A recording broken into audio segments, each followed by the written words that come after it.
So as the Catholic Church became the dominant religious institution in Europe and became more corrupt over time to the point that popes who were called Pope Pius or Pope Innocent were anything but pious and innocent, and if you study their histories, it's absolutely grotesque, and these types of things, we have to realize that part of that corruption process was losing many of the original teachings of Christianity.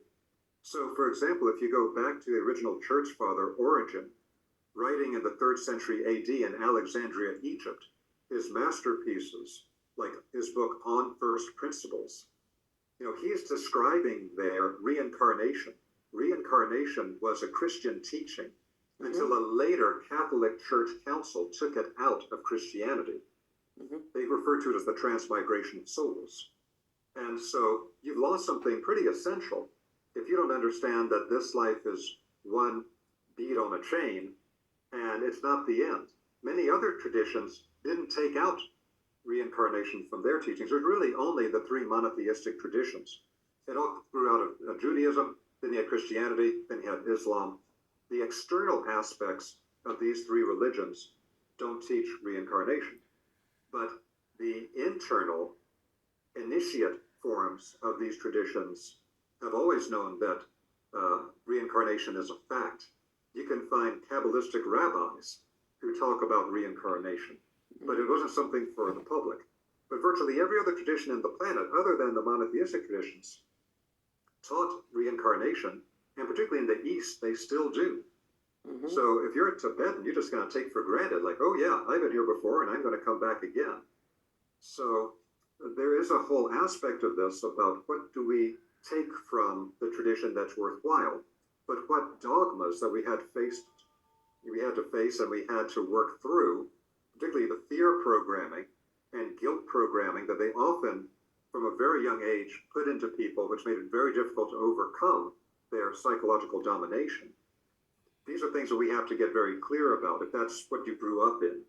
And then see, well, all of these very important things were left out. I can take these valuable components that were valid within the tradition, but I no longer accept their authority. And I'm an independent spiritual being that can connect directly to spirit and pull on that knowledge from that tradition, plus many other things too, that they took out of spiritual reality for their own control purposes. Yes, the Council of Nicaea and a few other ones that did a lot of the things that you're talking about. Yes. Now, what part does meditation play for the Rosicrucians? Well, one of the things I like to make clear for people is that different traditions have different strengths. And so they're structuring the subtle bodies of their initiates in different ways. Now, one of the great strengths of the Rosicrucian tradition is the cognitive aspect. There's a lot of focus upon clear contextual understanding, because if you don't have a solid basis of spiritual knowledge or spiritual science, then you don't have the context to be able to make real evaluations of what is a distorted piece of spiritual information and what's not, or to be able to choose the particular practices that you need to move forward. So the Rosicrucian tradition has always had a great strength in the cognitive aspect, because the Western world today is very cognitive. We're very head-oriented. But actually, to be on the independent path, you need to have a lot of intellect, intelligence, contextual understanding, because that's the only way that you can make an informed decision, if you know enough to understand how the pieces fit together. So within that, it's not just a matter of having an intellectual book knowledge. It's a matter of having that contextual knowledge of realities in the material world around us, but then developing direct perception of non-physical realities through practices that will begin to activate the latent organs of spiritual perception within our subtle bodies. And so there are many exercises within the Rosicrucian tradition for developing what I simply like to refer to as the mind power. So with the understanding in many bodies of work that the essential foundation of all existence is consciousness, and that the Godhead is essentially an ocean of consciousness that we all are swimming in and partake in and come from and return to, then for every individual droplet from that ocean, which is us, every microcosm of that macrocosm, we need to activate the latent organs of spiritual perception in our own subtle body to start perceiving and understanding the non-physical world, which is going to be our home once we pass through the gate of death, with as much clarity as we understand the physical phenomenal world around us, but to have enough understanding of the realities of the physical world that this does not become a kind of illusory fantasy world of non-physical realities, but really opens up our inner sight to perceive the non-physical realities, the different planes of existence, to remember our past incarnations, to understand our spiritual destiny, to perceive the spiritual beings that are around us and helping us. So that's a major part of this, to learn how to develop the mind power both in being clear and grounded and rational in the physical world, while also having very advanced potential to perceive these non-physical realities. I have to ask you, Doctor. I mean, you're a doctor. You spent time in the military. You seem like a rational guy, by all stretches of imagination, and yet you're talking about things that are very esoteric, with spiritual beings around you in different realms and chakra systems and ancient teachings. How did you balance the two? Because I'm assuming you weren't always like that, meaning in understanding, under this curiosity, this understanding, you might have started down one path and this other path kind of opened up to you. How do you balance the two sides of you, where you have the intellect, but yet you're still open to the esoteric? Because a lot of people who are rational and watch this show, they're like, this is ridiculous, this is crazy, spiritual beings.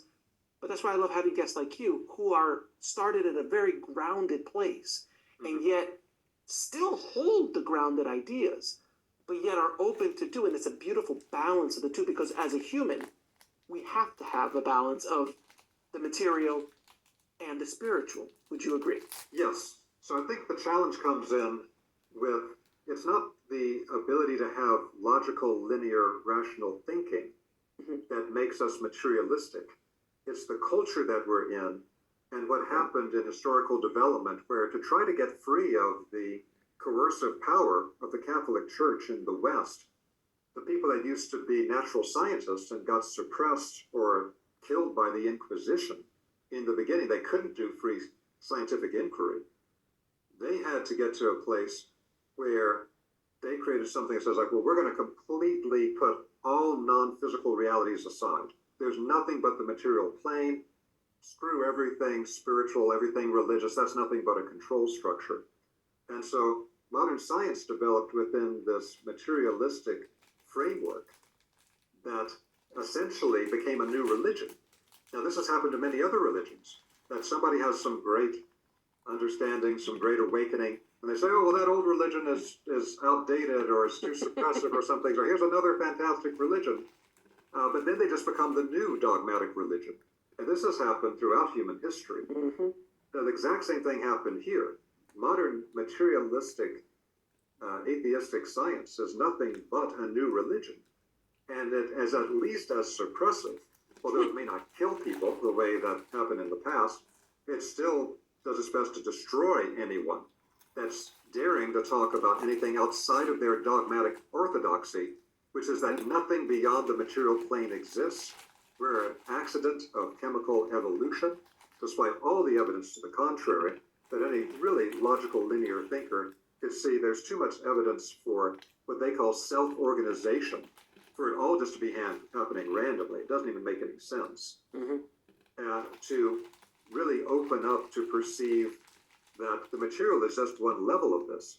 Whenever any person becomes sufficiently intelligent, whenever any person becomes sufficiently undominated by this type of mental programming and begins to open their consciousness, they will inevitably begin to perceive there are things beyond the physical plane, including the fact that their consciousness is not completely limited to their physical body. And so we're at the time today, as part of this movement from the Kali Yuga, which at its end was like so incredibly dogmatic and created this terrible, again, materialistic science that we have today, materialistic science and medicine, that we're opening up to where more and more highly intelligent and very contextually rich understanding people are needing to integrate the non-physical realities to have a true model of who am I, why am I here, what am I here for in this particular incarnation. And also, it actually requires being very grounded and logical and linear to undertake an independent path of spiritual initiation. It's absolutely essential. And so Rudolf Steiner once referred to, for example, developing a modern form of clairvoyance is similar to a highly controlled form of psychosis. So if you're not extremely grounded and extremely rational, if you begin to open up your perception to the fact that we are surrounded by spiritual realities, we're surrounded by spiritual beings all the time. If you have any type of sensationalistic or fear-based or any type of reaction in the mind, you know, the whole problem of the reactionary nature of our emotions, things like that, you're going to end up distorting these realities, and it's going to be something that makes you feel somewhat unmoored in physical reality. It's a certain act of courage to like go against the modern culture and say, no, I understand, and I maybe even directly perceive non-physical realities for all of the things that will come at you and all of the opportunities that will be denied you within the structure of modern science, medicine, etc.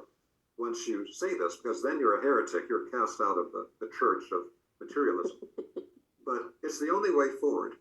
It's kind of like, I heard a statement one time about rules in relationships. And it basically said that relationships that don't have love have to have a lot of rules. But relationships that have a lot of love don't need and cannot tolerate those kinds of rules because it makes it less alive. And it's the same thing here.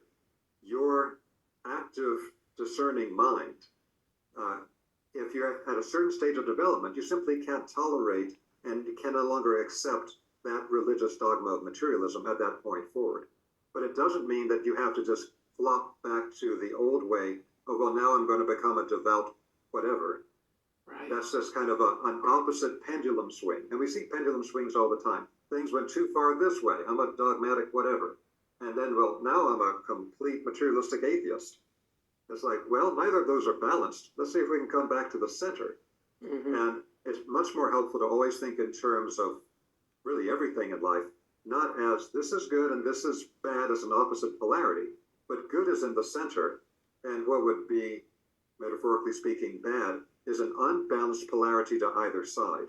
A spirituality that becomes ungrounding and illusory, or a materialism that becomes so confining that you lose all understanding of your own potential. So, and then quantum physics, though, is kind of a